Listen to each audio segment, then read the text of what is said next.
बच्चों, class 9th mathematics के अपनी इस वीडियो में हम बात करेंगे एक्सरसाइज 1.6 जो कि बेस्ड है law of exponent for real number. Law of exponent पर बेस्ड है। लॉ ऑफ एक्सपोनेंट मुझे जहाँ तक याद है पिछले वीडियो मतलब क्लास 8th में भी लॉ ऑफ एक्सपोनेंट के बारे में बताया गया है, जिसमें शायद आपके बेस सेम रहा करते थे, पावर डिफरेंट होते थे, तो उनकी कैलकुलेशन किस तरह से कर सकते हैं, आई थिंक इसके बारे में डिस्कस ऑलरेडी हो चुका है। तो इससे आप पहले से फेमिलियर हैं, तो यहाँ पर भी मुझे नहीं लगता कि लॉ ऑफ एक्सपोनेंट कुछ आपको नया जैसा दिखेगा, ठीक है ना। तो चलिए सबसे पहले एक बार लॉ ऑफ एक्सपोनेंट को रिवाइज करते हैं। लॉ ऑफ एक्सपोनेंट को रिवाइज करने का मतलब है कि इंडिसेस या पावर के बारे में बात करेंगे जब आपके बेस सेम होते हैं और जब दो या दो से ज़्यादा नंबर जो रियल नंबर्स हैं उनके बेस सेम हो एंड पावर आपका डिफरेंट हो। ऐसे केसेस में उनको ऐड करना हो, सब्ट्रैक्ट करना हो या समथिंग डिवाइड हो, मल्टीप्लाई हो, ये सब प्रोसेस हम कैसे सॉल्व करेंगे, ठीक है ना। तो एक बार रिवाइज करते हैं। जहाँ तक मुझे याद है आपको ये याद होगा कि अगर टू रियल नंबर्स हैं, सपोज कीजिए हमारे पास एक रियल नंबर है, हमने उसको एल वर्ड में सपोज कर लेते हैं, ठीक है ना। तो let A to the power M और A to the power N condition में हमारे पास कोई भी दो रियल नंबर्स है। जब दो नंबर्स हैं जिनके बेस सेम हो एंड पावर डिफरेंट होते हैं, ऐसे केसेस में जब इन दोनों नंबर्स का मल्टीप्लाई करते हैं तो ये पावर आपस में ऐड हो जाया करते हैं। पावर क्या होते हैं, आपस में ऐड हो जाया करते हैं। ये जरूरी नहीं होता है कि ये दो ही नंबर के लिए अप्लाई हो, ये मोर देन वन भी हो सकता है। और आप कह सकते हैं A to the power M, A to the power N, A to the power P, A to the power Q. ऐसे जितने भी नंबर्स होंगे अगर जिनके बेसिस सेम हो, पावर डिफरेंट है, ऐसे केसेस में जब इनका मल्टीप्लाई करते हैं तो ये सारे आपस में पावर ऐड हो जाया करते हैं, ठीक है ना।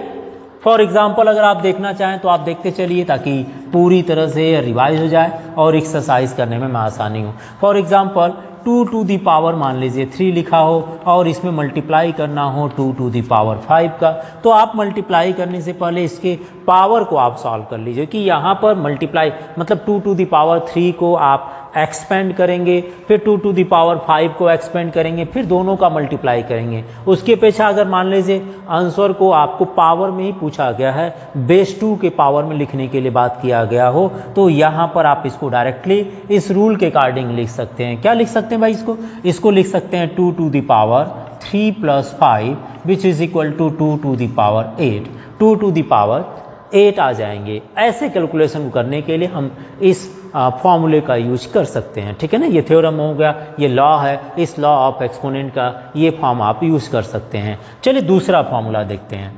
दूसरे फॉर्मूले में मल्टीप्लाई के बारे में हमने डिस्कस कर लिए, ठीक है।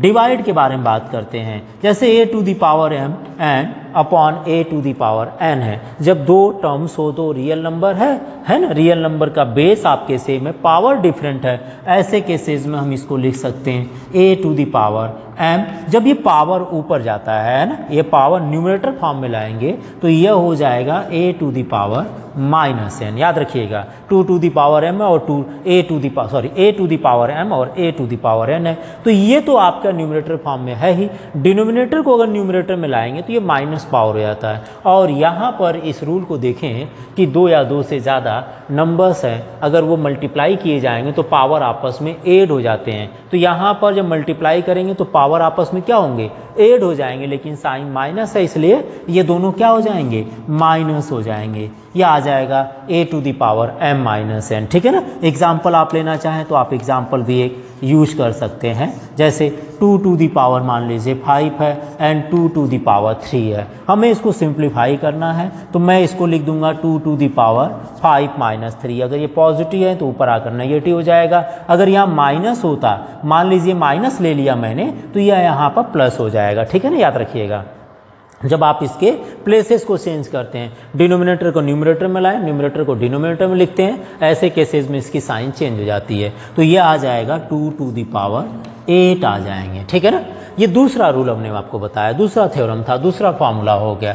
अब आगे चलते हैं इसके थर्ड पार्ट को लेकर, ठीक है ना। आप इसको एक बार देख लीजिए।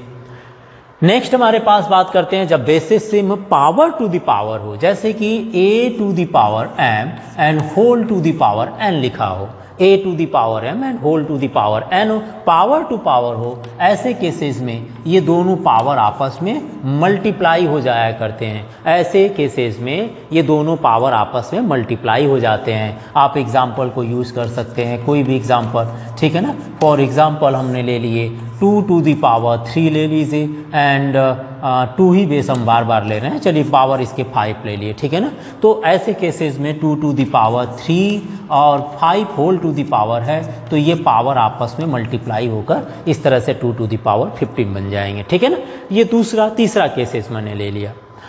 अब फोर्थ केसेस में कौन कौन सा नहीं हो सकता है, जहां पर आप थोड़ा कंफ्यूज होते हैं उनको भी देख लीजिएगा। जैसे a to the power m plus a to the power n है और आप कहें कि मैं सर इसको a to the power m plus n लिख दूं, तो आप बोलेंगे ऐसा नहीं हो सकता है, क्योंकि पावर अगर मान लीजिए बेस सेम में पावर डिफरेंट है तो मल्टीप्लाई वाला रूल तो लग जाता है, लेकिन एडिशन इनका नहीं हो पाता। एडिशन के लिए इसको एक्सपेंड करना पड़ेगा, इसको भी एक्सपेंड करना पड़ेगा, मतलब यहाँ पर जो भी नंबर होगा उसकी वैल्यू इसकी वैल्यू फाइंड करेंगे और उसके बाद आप उसको ऐड करेंगे, इसकी वैल्यू जितनी आएगी प्लस इसकी वैल्यू जितनी आएगी, दोनों को जोड़ देंगे, ठीक है ना। ऐसे हम इसको डायरेक्टली ऐड नहीं कर सकते हैं। ये केसेस प्लस के लिए ही नहीं कह रहा हूँ, ये माइनस के लिए भी होता है कि दो नंबर अगर आपके पावर में लिखे गए हैं तो इनके ऐसा नहीं कि हम इन दोनों को पावर को सब्ट्रैक्ट कर दें, बेस कॉमन ले लें, ऐसा पॉसिबल नहीं होता है, ठीक है ना।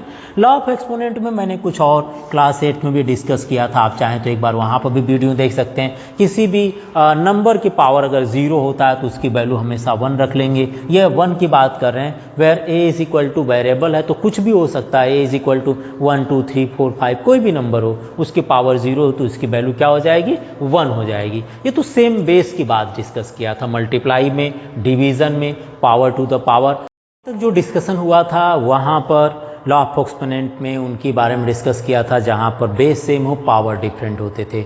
अब अगर हम बात करें कि 2 या मोर देन 2 टर्म्स ऐसे हो जिनके बेस आपके डिफरेंट हो, पावर सेम हो, तो वहाँ पर किस तरह की कैलकुलेशन कर सकते हैं। तो कुछ फॉर्मूले को हम देख लेते हैं यहाँ पर। अगर मान लीजिए हमारे पास मोर देन सपोज कर लेते हैं कि हमारे पास है a to the power m, है ना, a to the power m and b to the power m है, ठीक है।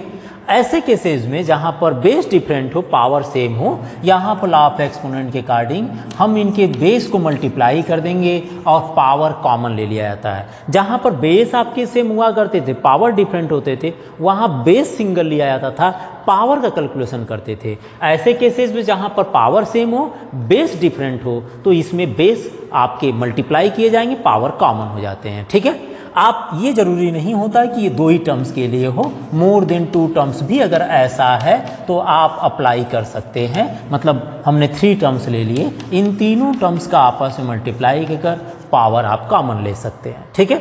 लॉ ऑफ एक्सपोनेंट के लिए ये आप फार्मूले याद रखिएगा। और साथ ही साथ हमारे पास ये हो गए, अगर मान लीजिए हमारे पास यही बेस सेम डिवीजन फॉर्म में लिखा गया हो, ठीक है ना, दोनों टर्म्स हैं, दोनों रियल नंबर्स आपके डिवीजन फॉर्म में लिखे गए हों, ऐसे केसेस में हम चाहें तो इन दोनों के बेस को कॉमन, मतलब बेस को 1 बनाकर पावर इनके कॉमन ले सकते हैं। तो a to the power m and upon b to the power m को a upon b whole to the power m लिखा जा सकता है, ठीक है ना। ये भी आप रूल याद रखेंगे क्योंकि इसमें ज़रूरत पड़ सकती है। अच्छा जी, और ये भी याद रखिए कि किसी भी पावर, मतलब अगर बेस मान लीजिए 0 है, ये हमारे पास है, तो हम इसको होल टू द पावर 0 या इसकी वैल्यू 1 बना सकते हैं। ये भी आपको याद होना चाहिए, ये भी कंडीशन बन सकती है, ठीक है। डिवीज़न में हमने आपको बता दिए, मल्टीप्लाई में बता दिए, और भी कुछ ऐसे पार्ट भी आ सकते हैं जैसे कि पावर टू पावर वाले में तो आप लोग पहले ही पढ़ चुके हैं। तो ये लॉ ऑफ एक्सपोनेंट में कुछ ऐसे फॉर्मूले के बेस पर हम एक्सरसाइज 1.6 को शुरू करेंगे। तो चलिए देखते हैं एक्सरसाइज 1.6 में इन फॉर्मूले का कहाँ पर यूज हो रहा है, ठीक है।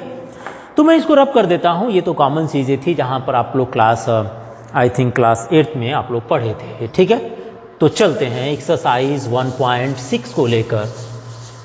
आज एक्सरसाइज 1.6 कंप्लीट कर लेते हैं, इसके बाद हमारी ये पूरी चैप्टर कंप्लीट हो जाएगा, ठीक है ना। उसके बाद एक चैप्टर नंबर 2 की शुरुआत करेंगे। तो देखते हैं एक्सरसाइज 1.6, एक्सरसाइज 1.6 जिसमें आपसे इवेलुएट करना है, फाइंड करनी है वैल्यू। किसकी वैल्यू फाइंड करनी भाई? 64 टू द पावर 1/2 है, and second part is 32 to the power 1/5, and third is 125 to the power 1/3। इनकी वैल्यू फाइंड करनी है। सपोज कीजिए किसी का स्क्वायर रूट निकालना है, किसी का पावर फिफ्थ है, किसी का क्यूब रूट है, इस तरह से इनकी वैल्यू फाइंड करनी है। तो इवेलुएट करने के लिए हमें इसको एक्सप्रेस करना पड़ेगा स्क्वायर के फॉर्म में। हमें ये देखना पड़ेगा, अगर यहाँ पर पावर 2 है तो हम ये देखेंगे कि 64 किसका स्क्वायर हो सकता है, किस नंबर का स्क्वायर हो सकता है 64। तो कौन से ऐसे नंबर जिसको 2 बार मल्टीप्लाई करने पर 64 आता हो, ऐसे में इसका हम सोल्यूशन करेंगे, ठीक है ना। तो solution of first part 64 to the power 1/2, 64 is the square of 8 का स्क्वायर होता है, या 8 इंटू 8 इज इक्वल टू 64 होता है, ये तो आपको पता ही होगा। 8 इंटू 8 को आप लिख दीजिए 8 square, 8 into 8 is equal to 8 square and whole to the power 1/2। और मैंने अभी बताया था, लॉ ऑफ एक्सपोनेंट में पढ़े थे हमने, a to the power m and whole to the power n is equal to a to the power m into n हो जाता है। That means 8 to the power 2 into 1/2, ये पावर आपस में मल्टीप्लाई हो जाएंगे इस रूल के अकॉर्डिंग। यहाँ से 2 से 2 कैंसिल कर लें तो आंसर कितना आ जाएगा? 8 to the power 1 which is equal to 8 आ जाएगा। हमने इस फॉर्मूले का यहाँ पर यूज़ किए हैं, ठीक है ना। ओके, सेकेंड पार्ट को लेकर चलते हैं। सेकेंड पार्ट क्या है? सेकेंड पार्ट है 32 to the power 1/5। Same exponent को यूज करेंगे। 32 को आप देखिए, 32 का फैक्टर कर लीजिए। आपको पता है कि 32 is the factor of 2 into 2, 2 2 जा 4, 2 जा 8, 2 जा 16, 16 2 जा 32। That means 32 is the power of 2 to the power 5 which is equal to 32 होगा। क्लियर है ना? ये आप जानते हैं, या तो इसका फैक्टराइजेशन कर लीजिए, जैसा भी आपको करना हो। तो यहाँ पर 32 to the power 1/5 and 32 is equal to 2 to the power 5 है and whole to the power 1/5। इस लॉ का आप यूज कीजिए तो a to the power m and whole to the power n, power to power होने पर आपस में मल्टीप्लाई हो जाते हैं, जैसा कि मैंने यहाँ पर किया था। तो ये आ जाएंगे 2 to the power 5 into 1/5 which is equal to 2 to the power 1, that means 2 आ जाएगा, ठीक है। चलिए नेक्स्ट चलते हैं, थर्ड पार्ट देखते हैं। 125 का फैक्टर कर लिया जाए। 125 का अगर फैक्टर किया जाए तो 125 which is equal to 5 into 5 into 5, 5 5 जा 25 एंड 25 5 जा 125। So 125 which is equal to 5 to the power 3 हो जाएगा, है ना। आप इसको कह सकते हैं। तो यहाँ पर हमें जो वैल्यू फाइंड करनी है 125 to the power 1/3। So 125 which is equal to 5 to the power 3 and whole to the power 1/3। Therefore आप कह सकते हैं कि ये दोनों पावर आपस से मल्टीप्लाई हो जाएगा, ठीक है ना। तो यहाँ से 3 से 3 कैंसिल कर लें which is equal to 5 to the power 1, that means 5। तो इसमें आप इसका आंसर 5 फाइंड कर सकते हैं। सिंपल है। आप लॉ ऑफ एक्सपोनेंट, इसी लॉ को आप बार बार यूज कर रहे हैं, इसलिए मैंने वहाँ पर बार बार नहीं लिखा, ठीक है ना। आप लिख सकते हैं ब्रैकेट में कि हम यहाँ पर कौन सी लॉ यूज कर रहे हैं। चलिए देखते हैं, क्वेश्चन नंबर 2 भी देखते हैं। कंप्लीट हो गया। चलिए आप स्क्रीनशॉट ले लीजिएगा। हम चल रहे हैं क्वेश्चन नंबर 2 को सॉल्व करने। नोट्स बनाते रहिए, कंप्लीटली कोशिश करेंगे कि 9th क्लास हो जाए आपका। 8th क्लास मैंने करीब करीब सारी वीडियो बना दिए थे, ठीक है ना। तो 9th क्लास की बात करते हैं। 9th क्लास में क्वेश्चन नंबर, अभी देखिए सेकंड की बात कर रहे हैं, question number 2। Find 9 to the power 3/2 and the second question is 32 to the power 32 to the power 2/5 and third is 16 to the power 3/4 and fourth is 125 and whole to the power -1/3. These are the question number 2 है। Solution करते हैं इसका। Solution अगर हम बात करें first part के लिए तो 9 to the power 3/2, देखिए 9 to the power 3/2 है। सबसे पहले 9 देखिए किसका फैक्टर हो सकता है। 9 is equal to 3 into 3, that means 3 का स्क्वायर 9 हो जाता है। तो इन प्लेस ऑफ 9 आप 9 टू द पावर 3/2, 9 के प्लेस पर आप 3 का स्क्वायर रख दीजिए और power whole to the power 3/2 है। पावर टू द पावर आपस में मल्टीप्लाई हो जाते हैं, जैसा कि आप जानते हैं। कैंसिल कर लेते हैं, यह आ जाएगा 3 टू द पावर 3। आप यहाँ पर भी छोड़ सकते हैं, या तो आप इसको मल्टीप्लाई कर लीजिए, तो ये टोटल कितना आ जाएगा, 27 आ जाएगा। कैलकुलेशन आप कर लीजिएगा, ठीक है ना। ये हमने आपको फर्स्ट पार्ट बता दिए। सेकेंड पार्ट में देखिए, अभी मैंने डिस्कस भी किए थे सेकेंड के लिए। 32 है, 32 is the factor of 2 into 2 into 2 into 2 into 2 है ना। 2 2 जा 4 2 जा 8 2 जा 16 2 जा 32। That means 32 which is equal to 2 to the power 5 होगा। तो 32 to the power 32 to the power 2/5 which is equal to 2 to the power 5 and 2 to the power 5। आप देख लीजिए 32 को हम 2 टू द पावर 5 लिख सकते हैं। ऐसे केसेस में 2 to the power 5 and whole to the power 2/5 आपस में कैंसिल हो जाएंगे, law of exponent regarding. So ये बच जाएगा 2 to the power 2 which is equal to 4 आ जाएंगे। सिंपल है। नेक्स्ट चलते हैं थर्ड पार्ट को लेकर। थर्ड पार्ट में क्या सॉल्व करना है, 16 टू द पावर 3/4। नाउ 16 को सोचते हैं, 16 किसका फैक्टर हो सकता है। 16 देखिए 4 इंटू 4 भी हो सकता है, लेकिन यहां पर बेस आपका 4 है, क्योंकि हमें बेस को कैंसिल करना होता है। तो यहां पावर 4 है, इसलिए हम सबसे लोवेस्ट पार्ट में देखें 16 इज इक्वल टू 2 इंटू 2, 2 2 जा 4 2 जा 8 2 जा 16। So 16 is equal to 2 to the power 4 हो जाएगा। हमें इस बेस को कैंसिल करना ताकि कैलकुलेशन किया जा सके। तो 16 is equal to 2 to the power 4 हो गया। तो हम यहां पर लिख दें 16 to the power 3/4 which is equal to 16 is equal to 2 to the power 4 and whole to the power 3/4। Power to power आपस में मल्टीप्लाई हो जाते हैं। बार बार हम लोग इस लॉ का यूज कर रहे हैं। यहाँ देखिए कैंसिल हो जाएगा, 2 to the power 3 and 2 to the power 3 is equal to 8 हुआ करता है, होता है ना। ठीक है, चलिए जी नेक्स्ट चलते हैं लेकर। नेक्स्ट आपके क्वेश्चन नंबर इसका 4th है। मैं यहाँ पर फर्स्ट पार्ट को रब कर देता हूँ, आई थिंक आप लोग नोट कर लिए होंगे। ठीक है, सेकेंड को आप देख लीजिए। मैं यहाँ पर 4th पार्ट का सोल्यूशन कर देता हूँ। 125 and whole to the power 125 whole to the power -1/3। Now factor find करते हैं। 125 किसके इक्वल हो सकता है। 125 का फैक्टर किया जाए तो 5 into 5 is equal to 25 and 25 into 5 which is equal to 125। So 125 is equal to 5 to the power 3।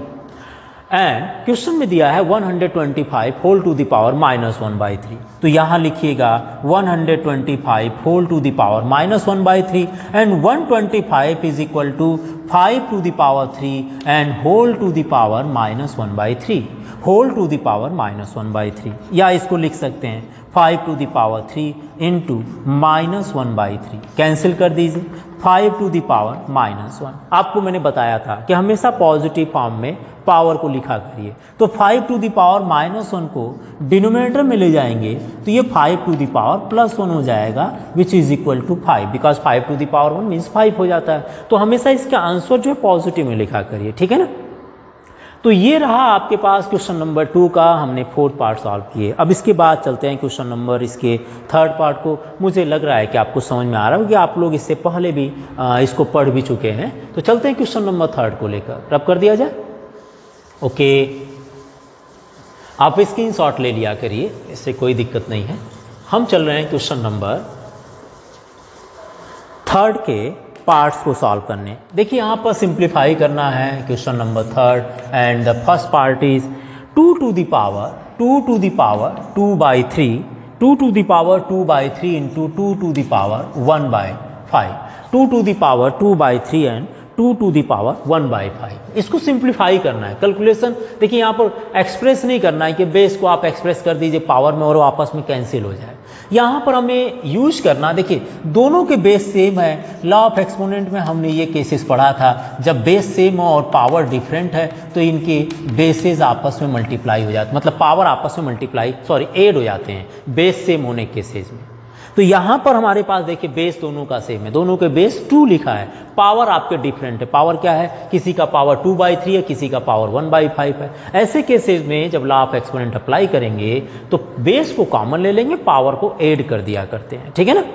तो चलिए इसको सॉल्व करते हैं। यहाँ पर 2 टू द पावर 2/3 इंटू लिखा है 2 टू द पावर 1/5। जब इसको सॉल्व करेंगे तो बेस कॉमन हो जाएंगे और पावर आपस में ऐड हो जाएगा। पावर आपस में ऐड हो जाएगा, दैट मीन्स यहाँ एलसीएम ले लीजिए। 3 × 5 दैट मीन्स 15, 3 5 ज़ा 15, सो 5 2 ज़ा 10, 5 3 ज़ा 15 दैट मीन्स 3 आ जाएगा। इसको हम लिख सकते हैं 2 टू द पावर 10 + 3 = 13 एंड 13/15। इससे ज़्यादा हम इसको सॉल्व नहीं कर सकते, इसकी वैल्यू हम इससे ज़्यादा नहीं फाइंड कर सकते हैं। ओके, ठीक है, हमने पावर को सॉल्व कर दिया। नेक्स्ट देखते हैं दूसरा पार्ट क्या दिया है सिंप्लीफाई करने के लिए। दूसरा पार्ट दिया है 1/3 whole to the power 3 and total to the power 7 दिया गया है। यहाँ पर न्यूमरेटर और डिनोमिनेटर दोनों डिफरेंट है। जब दोनों डिफरेंट टर्म्स होंगे तो मैं आपको याद दिलाता हूँ a to the power m and b to the power m which is equal to a/b whole to the power m लिखा गया है। ऐसा आपने आइडेंटिटी पढ़े तो जब दोनों का मतलब दोनों टर्म्स आपके डिफरेंट हो, ये दोनों नंबर डिफरेंट हो, एक 1 है दूसरा 3 टू द पावर 3 है, ऐसे केसेस में हम बेस को मतलब दोनों को हम एक साथ ऐसा केस लिखा हो तो मैं ऐसा लिख सकता हूँ, मतलब इस पावर को डिस्ट्रीब्यूट कर सकता हूँ न्यूमरेटर और डिनोमिनेटर में। तो यहाँ पर डिस्ट्रीब्यूट कर रहा हूँ, देखिए ऐसा लिखा है, इस तरह से लिखना है, मतलब 7 एक बार 1 के पावर भी हो जाएगा और 7 एक बार 3 टू द पावर 3 के पावर में डिस्ट्रीब्यूट कर देंगे। तो यहाँ लिखते हैं 1 to the power 7 that means 1 ही होगा, और ये 3 to the power 3 and whole to the power 7। 1 to the power 7 that means 1 आप लिख दीजिए and 3 to the power 3 and 2 7 है, पावर टू पावर आपस में मल्टीप्लाई हो जाते हैं। तो यह आ जाएगा 1/3 टू द पावर 21। ठीक है ना। अब आप एक काम कर सकते हैं, या तो इतना छोड़ दीजिए, यहाँ पर भी आंसर कंप्लीट हो सकता है, या आप ये इमेजिन कर लीजिए कि 1 to the power 21 is equal to 1 ही होगा, और 3 टू द पावर 21 आप ऐसे ही रहने दीजिए, इसका पावर तो कितना भी इमेजिन किया जा सकता है।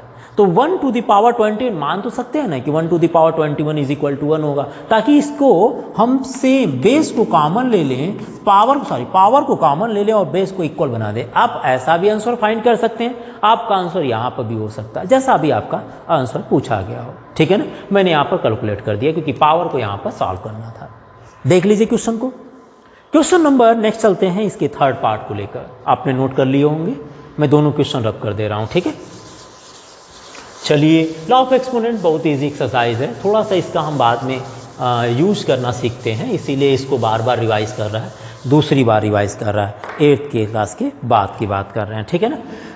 थर्ड पार्ट देखते हैं क्या कह रहा है इसमें। 11 to the power 1/2 and 11 to the power 1/4 and fourth one is 7 to the power 1/2 into 8 to the power 1/2। ये दो पार्ट और दिए गए हैं, इनको भी देख लेते सिंप्लीफाई करने के लिए।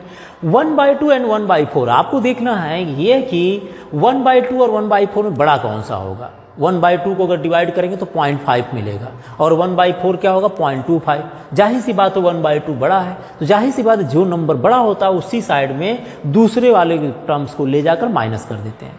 तो यहाँ पर 1/2 बड़ा है, इसका सोल्यूशन करने के लिए क्या करेंगे भाई, सबसे पहले तो आप 11 to the power 1/2 11 to the power 1/4 लिखा है, पावर को आप सब्ट्रैक्ट कर दीजिए, क्योंकि यह ऊपर जाने के बाद माइनस हो जाएगा। आपको पता है ना, पावर जब डिनोमिनेटर टर्म ऊपर जाता है तो उसका पावर क्या होता है, माइनस हो जाता है। अब यहाँ पर देखा जाए दोनों टर्म्स का, दोनों नंबर का बेस सेम है, तो पावर आपस में क्या होते हैं, ऐड हो जाते हैं, है ना। पावर आपस में क्या हो जाएंगे, ऐड हो जाएंगे। लेकिन यहाँ पर सब्ट्रैक्शन का रूल है, क्योंकि मैंने आपको बताया a to the power m और a to the power n is equal to a to the power m plus n। ये प्लस हो जाएगा अगर ये दोनों साइन पॉजिटिव है, तो अगर माइनस है तो माइनस हो जाएंगे। 1/2 माइनस 1/4 कितना होगा, इसको सॉल्व कर लीजिए जरा। 11 कितना होगा 4, 2 2 ज़ा 4 1, दैट मीन्स कितना आ जाएगा 2 2 ज़ा 4 1/4 आएगा। ठीक है ना। तो ये टोटल जब इसको सॉल्व करेंगे आप तो ये मिल जाएगा is equal to 11 to the power 2 - 1 that means 1/4। इससे ज़्यादा आप सॉल्व भी नहीं कर पाएंगे। ठीक है ना, इससे ज़्यादा आपको सॉल्यूशन नहीं हो पाएगा, बिकॉज ये लोवेस्ट टर्म में हो गया, सिंप्लीफाई करने की बात कर रहा था। तो एक लास्ट है क्वेश्चन नंबर 4 है 7 to the power 1/2 into 8 to the power 1/2। यहाँ पर बेस डिफरेंट है, पावर सेम है। लॉ ऑफ एक्सपोनेंट में इनको आप याद कीजिए, बेस डिफरेंट हो पावर सेम हो तो बेस का आपस में मल्टीप्लाई किया जा सकता है। बेस पावर कॉमन लेकर बेस का मल्टीप्लाई कर सकते हैं। तो 7 to the power 1/2 into 8 to the power 1/2 को मैं लिखना चाहूँ तो लिख सकता हूँ 7 into 8 whole to the power 1/2। अब 7 इंटू 8 कितना होगा 56, 56 टू द पावर 1/2। अब अगर आपको लगता है कि सर और सॉल्व करना चाहें तो हो पाएगा क्या, तो 56 को देखिए किसी नंबर का स्क्वायर 56 हो पाता है क्या? 56 किसी नंबर का स्क्वायर है। 8 8 जा 64, 7 7 जा 49, 6 6 जा 36। आई थिंक 56 किसी नंबर का स्क्वायर नहीं हो रहा है, इसलिए हम इतना ही इसको लिखेंगे, इससे ज़्यादा इसको सिंप्लीफाई नहीं कर सकते हैं। ठीक है ना? तो चलिए ये रहा आपका एक्सरसाइज 1.6 के question number 3rd and 4th के बाद, थर्ड क्वेश्चन के 3rd एंड 4th पार्ट के बाद ये एक्सरसाइज क्या, ये चैप्टर कंप्लीट हो जाता है। अगले वीडियो में हम नए चैप्टर की बात करते हैं, तब तक आप इसको नोट कर लीजिए। ठीक है।